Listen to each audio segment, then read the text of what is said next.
কোনো বাচ্চা যখন কাঁদে, মা বাপ যখন বাইরে বের হইতে চায়, সে কেমনি ফেলে রাখে? তখন ফেলে যায়। আল্লাহ আমাদেরকে বুঝতেন। চলেন শেষ কথা, ইন্না আউওয়ালা বাইতিন বুদিআ লিন-নাস, আল্লাহ বলে নিশ্চয়ই কাবা তার প্রথম বৈশিষ্ট্য হলো এটাই আমার জমিনে আমি আল্লাহ তাআলার প্রথম ঘর। সুবহানাল্লাহ, জমিনের প্রথম ঘর, জমিনের প্রথম ঘর। আচ্ছা, আপনারা যদি এটা বলতো এখানে যে ওইখানে এক জায়গায় গেলে পৃথিবীতে প্রথম বিল্ডিং যেটা বা মাটির ঘর যেটা, এটা আপনি দেখবেন, আর কি তো এই জিনিসটা দেখলাম না জীবনে, তো কিটা দেখলাম, বুঝছেন না কথাটা? তো ইন্না আউওয়ালা বাইতিন, আল্লাহ বলে কাবা প্রথম ঘর, এটা তার বৈশিষ্ট্য। দুই, বুদিআ লিন-নাস, কাবার দ্বিতীয় বৈশিষ্ট্য এটা বানানোই হয়েছে মানুষের জন্য। তো মানুষ যাবে না তো কে যাবে? বানানোই হয়েছে তোমার জন্য, তুমি আসবে না তো কে আসবে? বান্দা, তোমাদের জন্যই তো বানাইছি এটা। আল্লাহ বলেন লাল্লাযী বিবাক্কাহ, তিন নম্বর বৈশিষ্ট্য কাবা শুধুই কেবল মক্কাতেই অবস্থিত, অন্য কোথাও এর চাইতে দামি বিল্ডিং, এর চাইতে দামি কালো গিলাফ অন্য কোনো ভবনে দিলে হবে না। মক্কার যেই কাবা সেখানেই তোমাকে যেতে হবে। সুবহানাল্লাহ, ওইটাই কাবা। হ্যাঁ, এই জন্যই আব্রাহা কাবার নকল করে ইয়ামানে একটা বানাইছিল বিল্ডিং, তো কুরাইশের এক লোক গিয়া রাত গভীরে হেনে পেশাব পায়খানা করে দিয়েছে, যা তোর কাবা হিসা দিয়ে তোর কথা। ওই কারণেই সে হাতি নিয়ে আসছে এই কাবা ভাঙতে, বুঝছেন? লাল্লাযী বিবাক্কা। চার নম্বরে আল্লাহ বলেন মুবারাকান, কাবার চার নম্বর বৈশিষ্ট্য হলো আমার এই কাবা বরকতের খাজানা, বরকতের খনি, বরকতের খনি। হাঁটলে হাঁটলে বরকত, ঘুরলে ঘুরলে বরকত, সেকেন্ড সেকেন্ড বরকত। আমি আল্লাহ 24 ঘন্টায় কাবায় 120টা করে সেকেন্ড সেকেন্ড রহমত নাজিল করতে থাকি।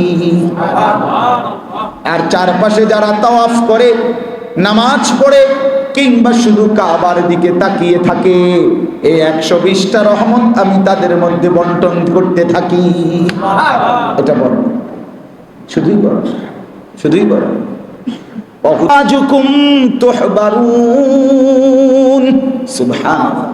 আল্লাহ বলবেন বান্দা তুমি তোমার স্ত্রীকে সাথে নিয়ে হাসতে হাসতে জান্নাতে ঢোকো। গলাগলি করে, হাত ধরাধরি করে দামাই বউ ঢোকো। আনতুম ওয়া আজওয়াজুকুম, স্বামী স্ত্রী দুজনে জান্নাতে ঢোকো। কি মজাটা হবে! হ্যাঁ, জান্নাতে গিয়েছে তার বিবিকে হারাবে, সে জান্নাতের 70,000 হুর পাক না, কিন্তু সেই বিবির কথা কি মনে পড়বে না? মনটা কি তখন কষ্টে ভরে যাবে না? হায় আমার দুনিয়ার হায়াতের সেই সঙ্গিনী, সে আজ জাহান্নাম।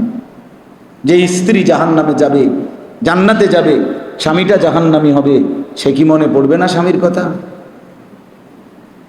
হাদিসে তো স্পষ্ট আছে, আসলে জান্নাতের মধ্যে জান্নাতের হুর আর দুনিয়ার নারী যারা জান্নাতি তার মধ্যে মধুর বিতর্ক হবে, শেরে শেরে, কবিতায় কবিতা।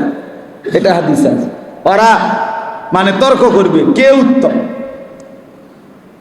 জান্নাতের হুরেরা উত্তম নাকি দুনিয়ার নারী যে জান্নাতি হয়েছে সে উত্তম। শেষ পর্যন্ত প্রমাণিত হবে দুনিয়ার যেই নারী জান্নাতি হয়েছে সে কোটি কোটি হুরের চাইতে লক্ষ কোটি গুণ বেশি উত্তম। হ্যাঁ, তোমারে তো আল্লাহ তাআলা গুনাহ নাফরমানি আর পরিবেশের মধ্যে দেয়ই নাই, আমারে তো আল্লাহ তাআলা এমন এক পরিবেশে দিছিল যেই পরিবেশের সব নারী ছিল বেপর্দা, সবাই বাজারে বাজারে ঘুরতো। আমি সেই সময়ে কষ্ট করে নিজের ইজ্জত আব্রু পর্দা হেফাজত করছি। এই বছর রমজানে আমি প্রথম 12 দিন, রমজানের প্রথম 12 দিন ছিলাম উমরায় আল্লাহর ঘরে, শেষ 10 দিন ছিলাম মসজিদের ইতিকাফে। আমি আমার বিবিরে কতদিন বলছি যে তুমি একবারের জন্য, আমার খেয়াল ছুটে গেছে ঠিক আছে, বাচ্চাদের জন্য হোক, তোমার জন্য হোক, মেয়ের জন্য কোনো এক ফাঁকে অল্প একটু রাত্রে গিয়া তারাবির পরে যাও, ক্যান্টনমেন্ট দোকানপাট এখন মার্কেট খোলা থাকে, তুমি কোনো একটা কিছু কিনা নিয়ে আসো। আমি তো সময় পাইলাম না, এদিক দিয়ে গেল গা উমরা, ওই দিক দিয়ে গেল গা ইতিকাফ, তুমি যাও। সে বলছে আমি রমজানের আগেই তো শপথ করে রয়েছি, নিয়ত করছি 1 সেকেন্ডের জন্য রমজান মাস বাইরে যাব না। সে এমন বেটি যদি বিবি হাসরের ময়দানে জান্নাতের হুরকে বলবে না যে আমি এই কষ্টটা করে আইছি, তুমি আলাপ করো, তুমি কার লগাইছো আলাপ করতে, কি আলাপ করো।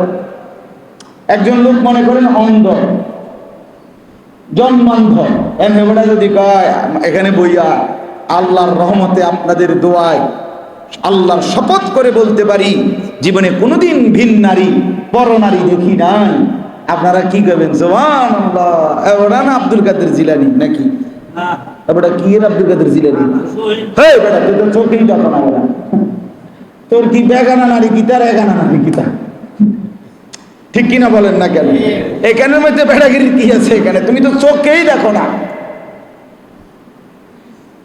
কিন্তু যার চোখে দেখার পুরা সামর্থ্য ছিল সে দেখে নাই, চোখ নোয়াইছে, সে বলতে পারবে এটা আমার কষ্টের বিষয়, মেহনতের বিষয়। তাইলে এটা পুরস্কার বেশি না?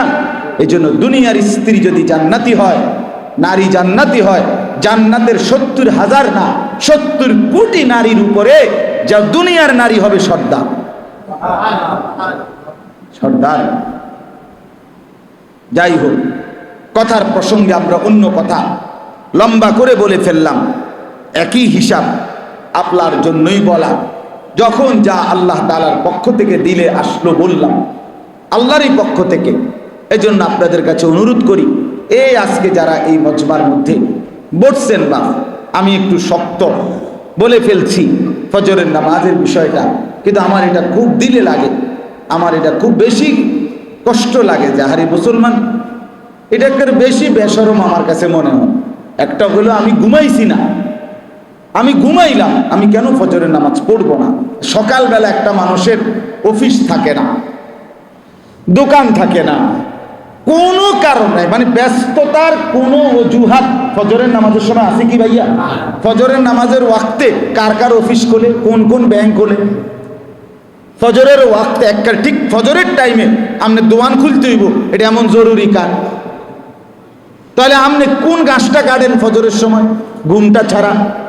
আর সেই ঘুমটা তো আপনি গেলেনি, এমন তো না যে আমি ঘুমাইছি না, আমি তো 3 ঘন্টা 4 ঘন্টা 5 ঘন্টা হলো ঘুমাইছি, তো আর অসুবিধাটা কোথায়? বলেন ইনশাআল্লাহ ফজরের নামাজ পড়বো ইনশাআল্লাহ। সবাই বলছেন নি দিল থেকে? ইউটিউবাররা কইছুনি, এই ইব্রাহিম বলছুনি কিটা কইছে, ফজরের নামাজ পড়বো ইনশাআল্লাহ। আল্লাহ তৌফিক দান করে। কেবল এইগুলা লইয়া আটলে হইতো না দোস্ত, কাম হইতো না, কাম হবে না যদি আখেরাত না মিলে, যদি আখেরাত না। এজন্য আমরা প্রত্যেকে ইনশাআল্লাহ 2টা আয়াতের তরজমা শুনাই। আল্লাহ তাআলা মুসলমানদের উপরে হজ আল্লাহ তাআলা ফরজ করেছেন আল্লাহর ঘর কাবাকে কেন্দ্র করে। এই কাবার চমৎকার কয়েকটা বৈশিষ্ট্য আল্লাহ তাআলা এখানে, আমি যে 2টা আয়াত পড়ছি সেই 2 আয়াতের প্রথম এবং দ্বিতীয় আয়াতে পড়ছেন। এরপরে আল্লাহ তাআলা হজ্জের কথা গুরুত্ব উল্লেখ করছেন। আমি শুধু আপনাদের কাছে উৎসাহের জন্য এই কথাটাই বলে শেষ করব। আল্লাহ তাআলা হজ একজন মুসলমানের উপরে ফরজ করেছেন। মনে রাখবেন এখন হজ্জের মৌসুম, আর হজ হলো একজন মুমিন বান্দার হৃদয়ে আশেক দিলের মহব্বতওয়ালা অন্তরের সবচেয়ে চূড়ান্ত বহিঃপ্রকাশ আল্লাহর ঘরের হজ। যে বান্দা আল্লাহর ঘরে হজ করে এটা প্রমাণ করে সে আল্লাহকে, রসুলকে, সত্যিকারী বাস্তবিক অর্থে সবচেয়ে বেশি ভালোবাসে। কোন মুমিন বান্দার ভালোবাসার সর্বোচ্চ বহিঃপ্রকাশ হজ। এই জন্য হজকে আশেকানা ইবাদত বলে, মহব্বত ওয়ালা ইবাদত।